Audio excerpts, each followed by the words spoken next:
نحمده ونصلي على رسوله الكريم أما بعد فأعوذ بالله من الشيطان الرجيم بسم الله الرحمن الرحيم هو الذي أيدك بنصره وبالمؤمنين وألف بين قلوبهم صدق الله العظيم وبلغنا رسوله النبي الكريم ونحن على ذلك لمن الشاهدين والشاكرين والحمد لله رب العالمين اللهم صل على سيدنا محمد وعلى آل سيدنا محمد وبارك وسلم. نمونہ اسلاف اکابر کی نشانی حضرت مولانا محمد حسین صاحب دامت برکاتہم العالیہ کے حکم اور ارشاد پہ آپ حضرات کے سامنے گفتگو کرنے کی سعادت حاصل ہو رہی ہے. ان کی قائم کردہ اور بنائی ہوئی عظیم الشان مسجد حیات النبی ہمارے اکابر کے عقیدے کا مظہر ہے، اور یہ بہت قابل داد بات ہے کہ بندہ اپنے عقیدے کا اظہار اپنی مسجد کے نام کے ساتھ کر رہا ہو، اور پھر ان کے بنائے ہوئے عظیم الشان مینار حسین کے دامن میں ہم بیٹھ کے حضرت حسین رضی اللہ تعالی عنہ اور حضرت سیدنا عمر فاروق رضی اللہ تعالی عنہ کے مناقب اور مفاخر بیان کریں گے. یقیناً یہ بہت ساری سعادتیں جمع ہو چکی ہیں. کریم پروردگار ہمیں ان سعادتوں میں سے وافر حصہ ہمیں نصیب فرمائے. میرے بھائیو، اللہ رب العزت نے انسانیت کی ہدایت اور رہنمائی کے لیے انبیاء کرام کا سلسلہ جاری فرمایا، اور سب سے آخر میں اپنے محبوب صلی اللہ علیہ وسلم کو مبعوث فرما کر نبوت کا سلسلہ مکمل کر لیا.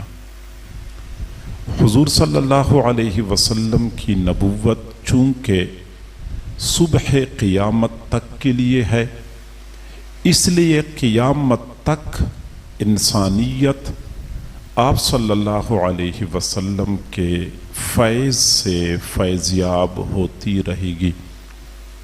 تاہم اس امت میں کچھ سعادت مند لوگ وہ گزرے ہیں جن کو حضور صلی اللہ علیہ وسلم کے اس فیض میں سے براہ راست حصہ پانے کا موقع ملا. وہ آپ صلی اللہ علیہ وسلم کے براہ راست شاگرد تھے، آپ کے بلا واسطہ تربیت یافتہ تھے، جنہوں نے آپ صلی اللہ علیہ وسلم کے مبارک چہرے کا دیدار فرمایا، اور آپ کی زبان فیض ترجمان سے جو علوم کے چشمے جاری ہوئے وہ لوگ انہی چشموں سے سیراب ہوئے. یہ امت کا بہترین طبقہ کہلایا جاتا ہے، اور اس طبقے کو دو حصوں میں ہم تقسیم کر سکتے ہیں. ایک صحابہ کرام کی جماعت اور دوسری اہل بیت کی جماعت. یہ صحابہ اور اہل بیت دونوں حضور صلی اللہ علیہ وسلم کے براہ راست شاگرد اور آپ کے تربیت یافتہ تھے. حضرات صحابہ کرام حضور صلی اللہ علیہ وسلم کے ساتھ روحانی نسبت رکھنے والے، اور اہل بیت آپ صلی اللہ علیہ وسلم کے ساتھ خونی رشتہ رکھنے والے مقدس حضرات تھے. اور جیسے اللہ رب العزت نے حضور صلی اللہ علیہ وسلم کی اس خونی رشتے کے تصدق اور طفیل سے حضرات اہل بیت کو اعلیٰ مقام اور مرتبہ عطا فرمایا، تو وہاں پہ حضور صلی اللہ علیہ وسلم کی صحبت اور آپ کے ساتھ روحانی نسبت کی بدولت حضرات صحابہ کرام کو بھی اللہ تعالیٰ نے بلند مقام عطا فرمایا ہے۔ یہ دونوں طبقات نہ صرف یہ کہ حضور صلی اللہ علیہ وسلم کے براہ راست فیض یافتہ تھے، بلکہ آپس میں ایک دوسرے کے ساتھ مثالی محبت اور مودت کا تعلق رکھنے والے تھے۔ اور میرے بھائیو، آپ حیران ہو جائیں گے کہ حضرات صحابہ کرام اور اہل بیت کے درمیان اللہ تعالیٰ نے کیا زبردست مناسبت پیدا کر رکھی تھی۔ ہم قرآن مجید کا مطالعہ کریں، ہم احادیث صحیحہ کا مطالعہ کریں، تو پتہ چلتا ہے کہ قرآن مجید نے یا حضور صلی اللہ علیہ وسلم نے اپنے فرامین کے ذریعے حضرات اہل بیت کو جو اعزاز اور شرف عطا فرمایا ہے، اللہ رب العزت نے حضرات صحابہ کرام کو بھی وہی اعزاز اور شرف سے سرفراز فرمایا ہے۔ قرآن مجید میں اللہ تعالیٰ نے اہل بیت کے بارے میں فرمایا، انما یرید اللہ لیذہب عنکم الرجس اہل البیت ویطہرکم تطہیرا۔ اللہ تعالیٰ تمہیں پاک کرنا چاہتا ہے، اہل بیت کو فرمایا۔ اور دوسری جگہ پہ اللہ تعالیٰ نے حضرات صحابہ کرام کو فرمایا، ما جعل اللہ علیکم فی الدین من حرج ولکن یرید لیطہرکم۔ حضرات صحابہ کرام کو فرمایا کہ اللہ تعالیٰ تمہیں پاک کرنا چاہتے ہیں، تو اگر اہل بیت کے لیے تطہیر کی بشارت ہے تو حضرات صحابہ کرام کو بھی اللہ تعالیٰ نے یہ شرف عطا فرمایا ہے۔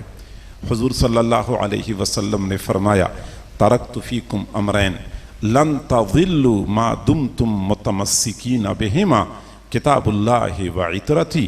میں تمہارے درمیان دو چیزیں چھوڑ کے جا رہا ہوں، جب تک تم ان دو چیزوں کے ساتھ وابستہ رہو گے تم کبھی گمراہ نہیں ہوگے، ایک کتاب اللہ اور دوسرا میرے خاندان کے افراد، میرے اہل بیت، ان کے ساتھ وابستگی ہدایت کا باعث ہے۔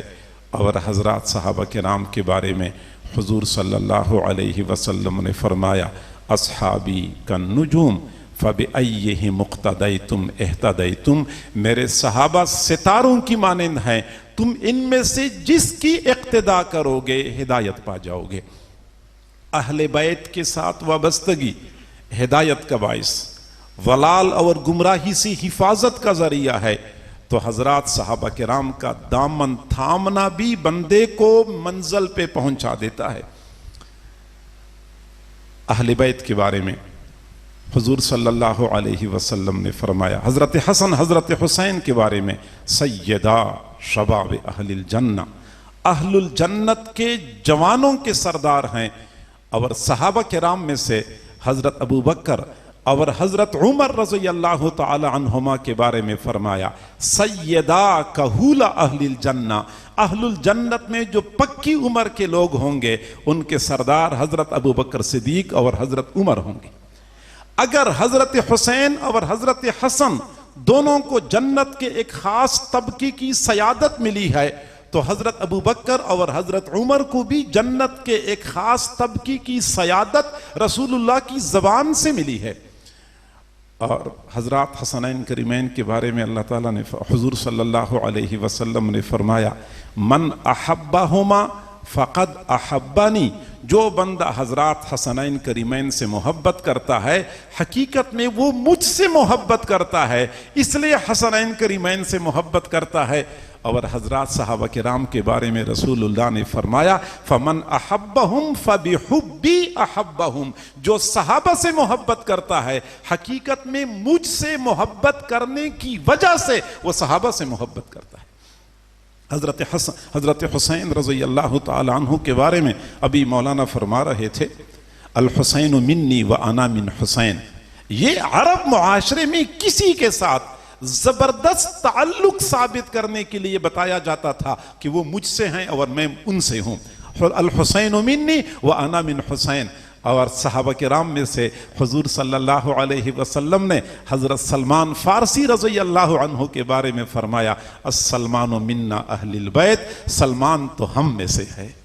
تو اگر اہل بیت میں سے کسی کو کوئی شرف ملا ہے تو پھر صحابہ کرام میں سے کسی صحابی کو وہ شرف اور اعزاز نصیب ہوا ہے. اگر اہل بیت میں سے حضور صلی اللہ علیہ وسلم نے حضرت فاطمہ رضی اللہ تعالی عنہ کے بارے میں فرمایا کہ یہ جنتی خواتین کی سردار ہیں، تو حضرت عمر رضی اللہ تعالی عنہ کے بارے میں فرمایا کہ وہ جنت کے چراغ ہیں.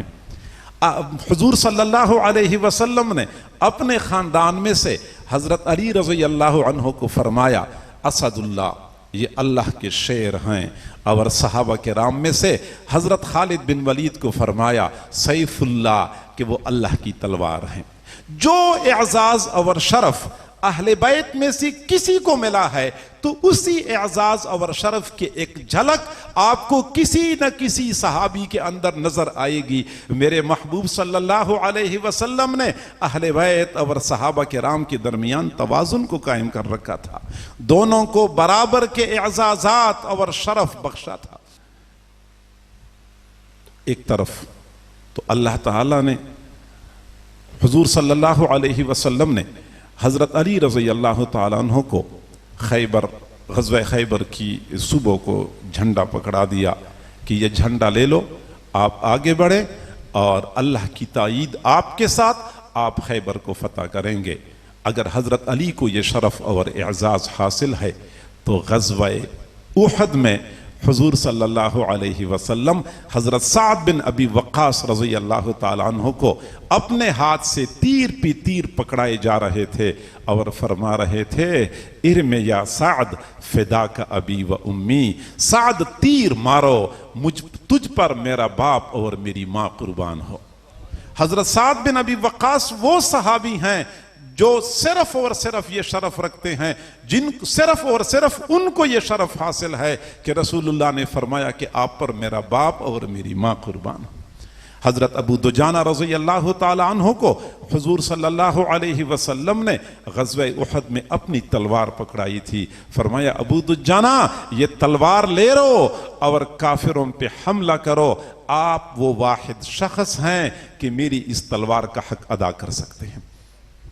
تو جو اعزازات اہل بیت کو اللہ تعالیٰ نے عطا فرمائے یا رسول اللہ صلی اللہ علیہ وسلم نے عطا فرمائے، وہی اعزازات اللہ تعالیٰ نے یا رسول اللہ صلی اللہ علیہ وسلم نے حضرات صحابہ کرام کو بھی عطا فرمائے ہیں. اور یہ دونوں طبقات انتہائی افسوس سے کہنا پڑتا ہے کہ آج بہت سارے ناعاقبت اندیش لوگ اپنی نفسانی خواہشات اور دنیاوی مفادات اور اغراض کے حصول کی خاطر ان دونوں طبقات کو ایک دوسرے کے خلاف برسر پیکار ثابت کرنے کی کوشش کرتے ہیں. تحریف شدہ تاریخ کو بنیاد بنا کر، موضوعی من گڑت واقعات کو بنیاد بنا کر لوگوں کو یہ تأثر دیا جاتا ہے کہ اہل بیت صحابہ کو برداشت نہیں کرتے تھے اور صحابہ اہل بیت کے دشمن بنے ہوئے تھے، حالانکہ حقائق اس کے برعکس ہیں. ان دونوں طبقات کے درمیان باہمی الفت اور محبت فقط تاریخی واقعات کی بنیاد پہ نہیں بلکہ قرآن مجید کے اوراق اس پر گواہ ہیں. حضور صلی اللہ علیہ وسلم کی صحیح اور صریح احادیث اس بات پر گواہ ہیں. آخر اللہ رب العزت نے قرآن مجید میں ارشاد نہیں فرمایا محمد الرسول اللہ والذین معہ اشداء علی الکفار رحماء بینہم، جو لوگ رسول اللہ کے ساتھ تھے وہ کافروں کے بارے میں تو بڑے شدید تھے لیکن ایک دوسرے کے ساتھ انتہائی رحمت اور محبت کرنے والے تھے. تو والذین معہو جو لوگ رسول اللہ کے ساتھ ہیں، والذین معہو کا مصداق کون لوگ تھے؟ تو یہی دو طبقات ہی تو تھے، یا صحابہ کرام تھے والذین معہو، یا پھر اہل بیت تھے والذین معہو، اور ان کے بارے میں اللہ تعالیٰ فرماتے ہیں رحماء بینہم، ایک دوسرے کے ساتھ رحمت اور شفقت سے پیش آنے والے تھے۔ دوسرے مقام پہ اللہ رب العزت نے ارشاد فرمایا هو الذی ایدک بنصرہ وبالمؤمنین وَأَلَّفَ بَيْنَ قُلُوبِهِمْ، اللہ وہ ذات ہے جس نے آپ کی تائید اور تقویت کا کام کیا ہے اپنی مدد کے ساتھ۔ اللہ فرماتے میں نے آپ کی مدد کی، آپ کو تقویت دی، وَبِالْمُؤْمِنِينَ، مؤمنین کے ذریعے آپ کو تقویت دی، وَأَلَّفَ بَيْنَ قُلُوبِهِمْ، اللہ نے مؤمنین کے دلوں میں باہمی الفت اور محبت ڈال دی ہے۔ اب مؤمنین کا مصداق اس وقت کون لوگ تھے؟ تو یہی دو طبقات تھے، یا صحابہ تھے یا پھر اہل بیت تھے۔ اللہ تعالیٰ کا قرآن اس بات پہ گواہ ہے کہ صحابہ اور اہل بیت کے درمیان الفت اور محبت کی فضا قائم تھی۔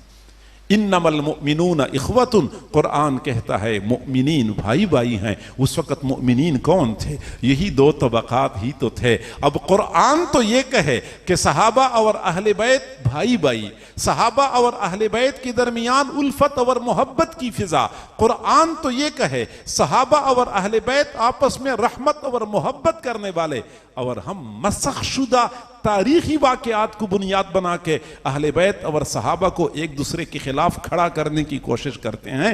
یہ حقائق سے اغماض کی بات ہے۔ ہمیں چاہیے کہ ہم حقائق کا احساس و ادراک کریں۔ قرآن مجید نے جو حقائق بیان فرمائے ہیں، ان حقائق کے مقابلے میں ہم کسی تاریخی روایت یا ہم کسی تاریخی واقعے کا ہرگز اعتبار نہیں کرتے۔ میرے بھائیوں، سوشل میڈیا کا دور ہے، آپ حضرات کو اچھی طرح پتا ہے کہ کتنے ایسے لوگ ہوتے ہیں سوشل میڈیا پہ اپنی ویورز بڑھانے کے لیے پتہ نہیں کیا کچھ بیان کرتے ہیں اور کیا موضوعات لگاتے ہیں اپنی ویڈیو کے اوپر۔ اگر آج کے دور میں ویورز بڑھانے کا حرص اور ہوس ہے، لوگ حقائق کو مسح کرتے ہیں۔ اسی طرح اس زمانے میں کئی مرتبہ مورخین اپنے پڑھنے والوں کو بڑھانے کے لیے، تاریخ کو زیادہ لوگوں تک پہنچانے کے لیے یا لوگوں کو دلچسپ واقعات پیش کرنے کے لیے اس طرح کے حقائق مسح کیا کرتے تھے۔ لہٰذا تاریخی واقعات کی طرف التفات نہ کریں، قرآن اور صحیح احادیث کے حقائق کی روشنی میں اپنے نقطہ نظر کو مضبوط کرنے کی ضرورت ہے۔ میرے بھائیوں، صحابہ اور اہل بیت کے درمیان الفت اور محبت کی فضا، پھر صحابہ کرام تو سارے کے سارے آسمان ہدایت کے چمکتے ہوئے ستارے تھے، لیکن ان ستاروں میں سے ایک ستارہ جو بہت زیادہ روشن اور چمکتا ہوا ہمیں نظر آتا ہے، وہ حضرت سیدنا عمر فاروق رضی اللہ تعالی عنہ ہیں۔ حضرت عمر فاروق رضی اللہ تعالی عنہ کے کمالات، اوصاف اور محامد کیا ہیں، اس مختصر نشست میں ان کا احاطہ نہیں کیا جا سکتا۔ کیا کمالات سے متصف تھے، کیا محامد اور کیا خوبیاں حضرت عمر کی ذات میں پائی جاتی تھیں۔ میں کہتا ہوں ان محامد کا احاطہ نہیں کیا جا سکتا۔ میں مختصر سی بات عرض کروں کہ حضور صلی اللہ علیہ وسلم کی تعلیمات یہ بتا رہی ہیں کہ حضرت عمر کے اندر کمالات اور خوبیاں اتنی ہیں کہ کسی بھی بندے کی نبوت کے لیے جو معیار چاہیے، جو خوبیاں چاہیے، جو کمالات چاہیے، حضرت عمر اس معیار پر پورا اترتے ہیں۔ حضرت عمر معیار نبوت پر پورا اترنے والے ہیں۔ لو کان بعدی نبی لکان عمر، اگر میرے بعد کوئی نبی ہوتا تو وہ عمر ہوتے، کیونکہ عمر کے اندر وہ تمام اوصاف پائی جاتی ہیں جو اوصاف ایک نبی میں ہوتی ہیں۔ گویا کہ عمر وہ شخصیت ہیں کہ معیار نبوت پر بھی پورے اترتے ہیں۔ یہ اور بات ہے کہ رسول اللہ صلی اللہ علیہ وسلم کے بعد کسی بھی نبی کے لیے کوئی آنے کی کوئی گنجائش نہیں، اس لیے حضرت عمر کو نبوت نہیں ملی، تاہم نبوت کی صفات اور خصائص حضرت عمر کی ذات میں بدرجہ اتم پائے جاتے تھے۔ اور جب سارے صحابہ اہل بیت سے محبت کرنے والے، تو یہ کیسے ہو سکتا ہے کہ حضرت عمر رضی اللہ تعالی عنہ اہل بیت کے ساتھ دشمنی کرنے والے ہوں؟ نہیں، حضرت عمر رضی اللہ تعالی عنہ نے اہل بیت کے ساتھ محبت کی، محبت کا حق ادا کیا، محبت کی وہ مثالیں قائم کی کہ آج تک انسانی تاریخ اس کی نظیر پیش کرنے سے قاصر ہے۔ حضرت عمر رضی اللہ تعالی عنہ خاندان نبوت سے کیسے محبت کرتے تھے؟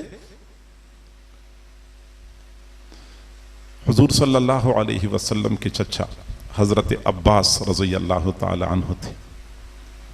ایک مرتبہ حضرت عمر رضی اللہ تعالی عنہ نے کسی موقع پر حضور صلی اللہ علیہ وسلم کو کوئی مشورہ دیا، تفصیل کا وقت نہیں ہے، حضور نے صحابہ کرام سے مشورہ مانگا، حضرت عمر نے مشورہ دیا، تو وہ مشورہ حضرت عباس رضی اللہ تعالیٰ عنہ کو پسند نہیں آیا، تو اتنا کہہ دیا کہ عمر ہمارے خاندان کا معاملہ ہے، اس لیے آپ اس طرح شدت اور سختی پر مبنی مشورہ دے رہے ہیں۔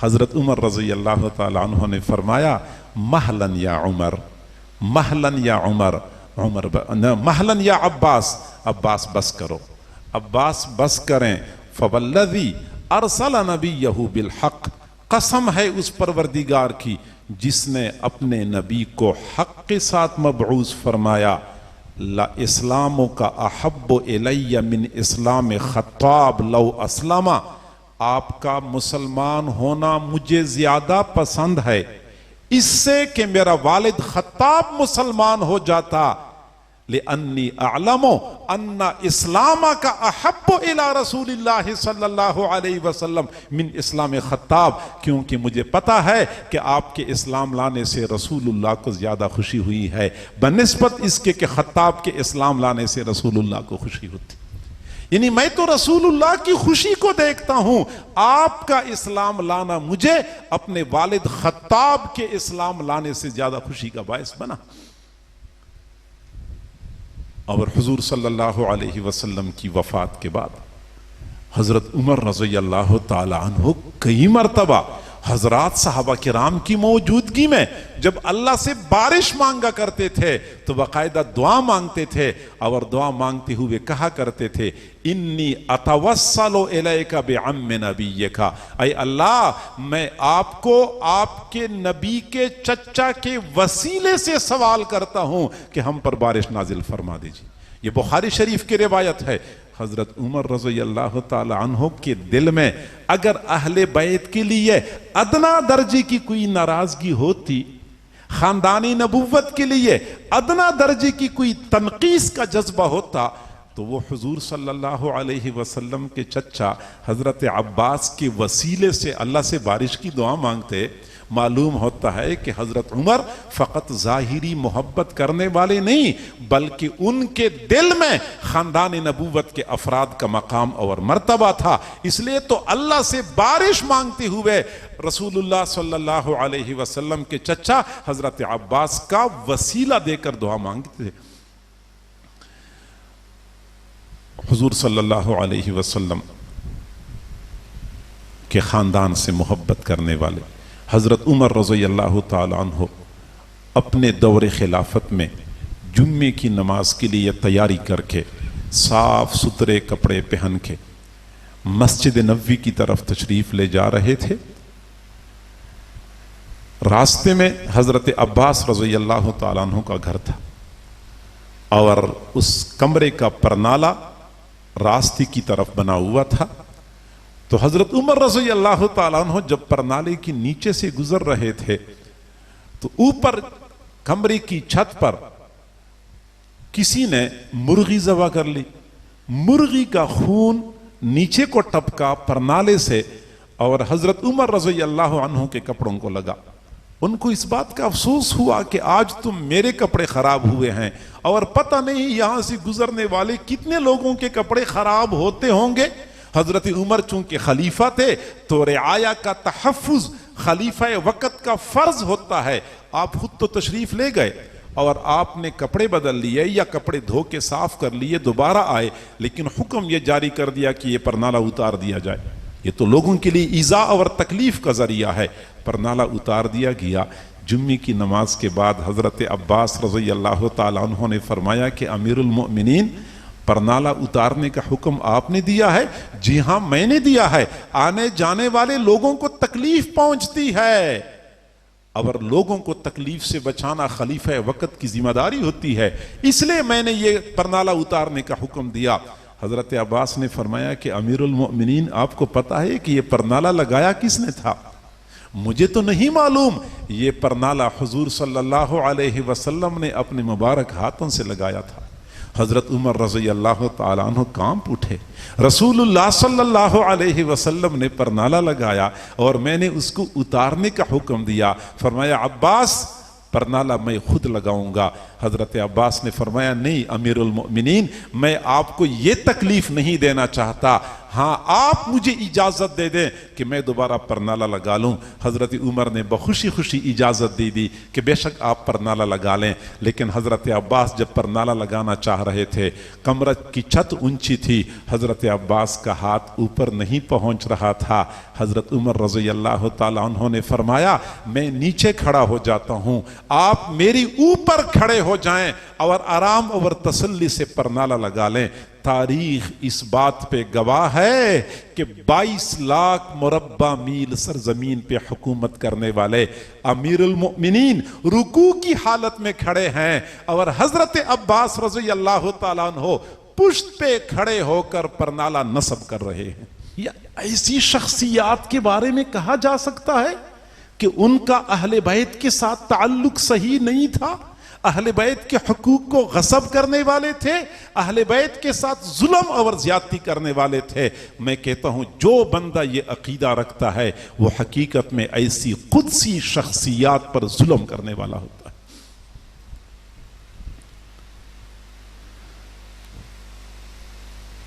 حضرت عمر رضی اللہ تعالیٰ عنہ کی خلافت کا زمانہ تھا، کہیں سے کوئی کپڑے آئے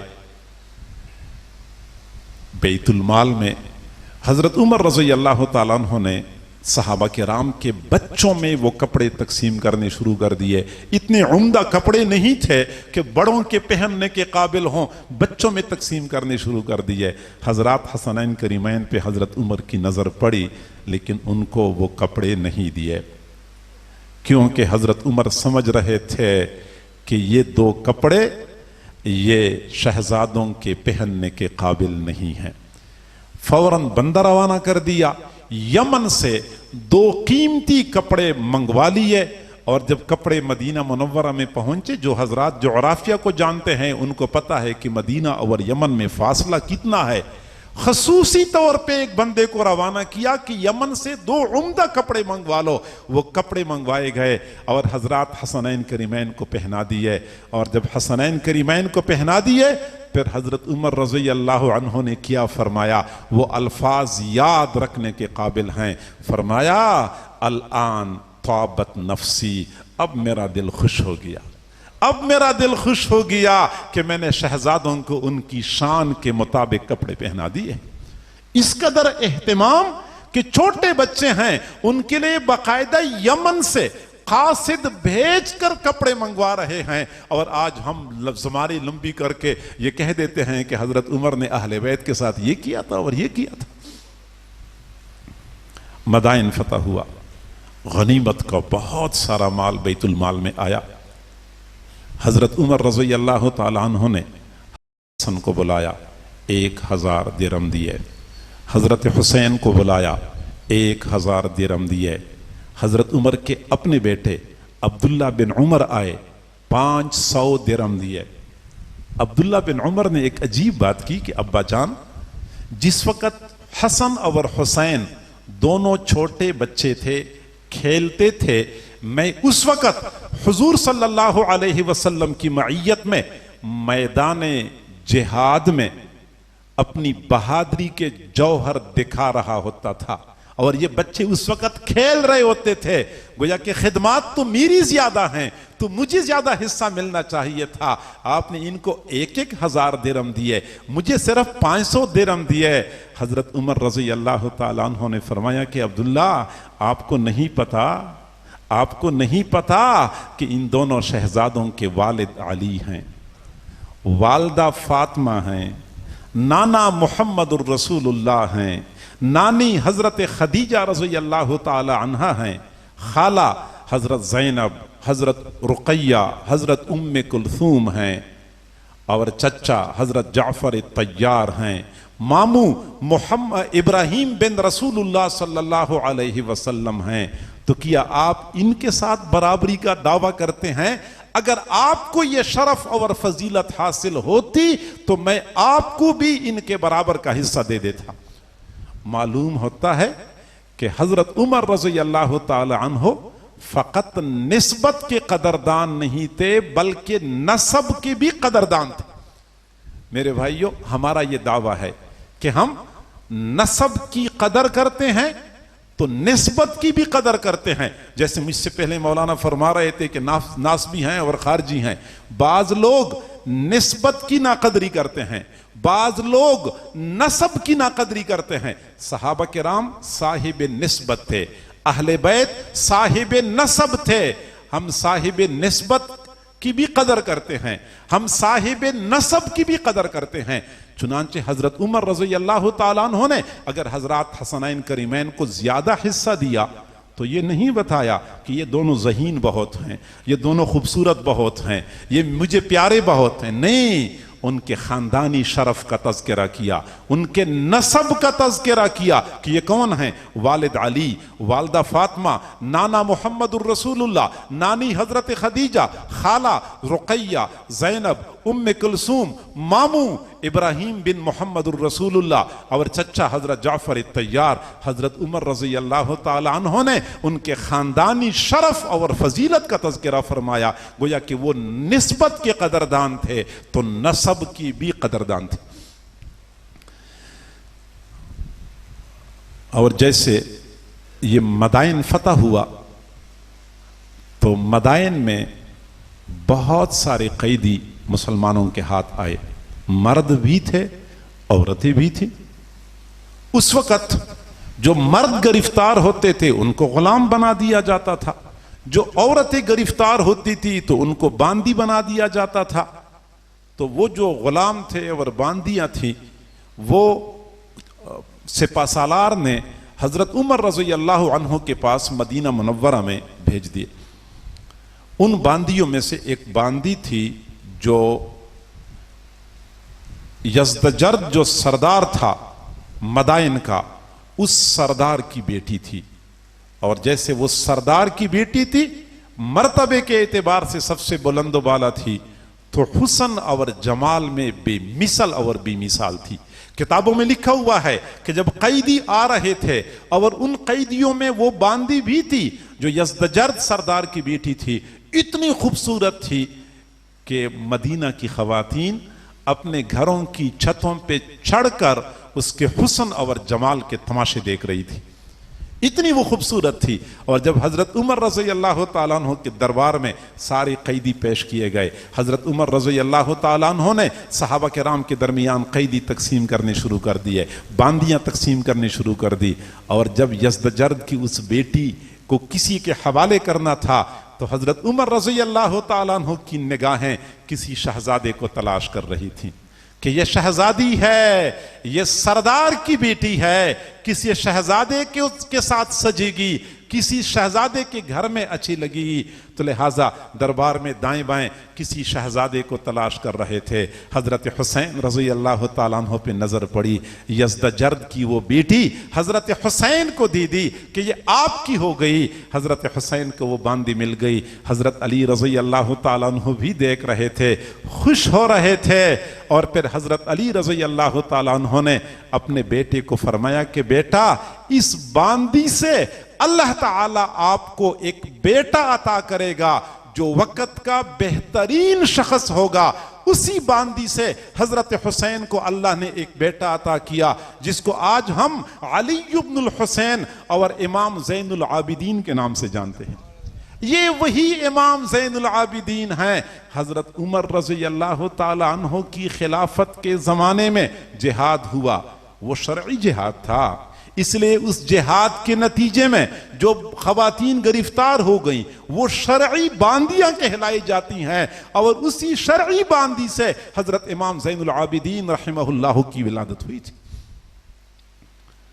تو لہٰذا حضرت عمر رضی اللہ تعالیٰ عنہ خاندان نبوت کے قدردان تھے، خیال رکھنے والے، لحاظ کرنے۔ اور یہاں سے آپ اندازہ لگائیں، جب حضرت عمر رضی اللہ تعالیٰ عنہ کی وفات کا وقت قریب آیا، انہوں نے اپنے بعد نئے خلیفہ کے انتخاب کے لیے ایک کمیٹی بنائی۔ یہ 6 افراد ہیں، 6 افراد باہمی مشاورت کریں گے اور انہی 6 افراد میں سے کسی ایک کو خلیفہ متعین کیا جائے گا۔ اور جو 6 افراد کی کمیٹی بنا رہے تھے تو سب سے پہلا نام حضرت علی رضی اللہ عنہ کا لیا تھا۔ اگر حضرت عمر کے دل میں حضرت علی کے بارے میں کوئی عداوت تھی، کوئی ناراضگی تھی، تو اپنے بعد کی خلافت کے لیے جو کمیٹی بنا رہے تھے اس میں حضرت علی کا نام شامل کرتے۔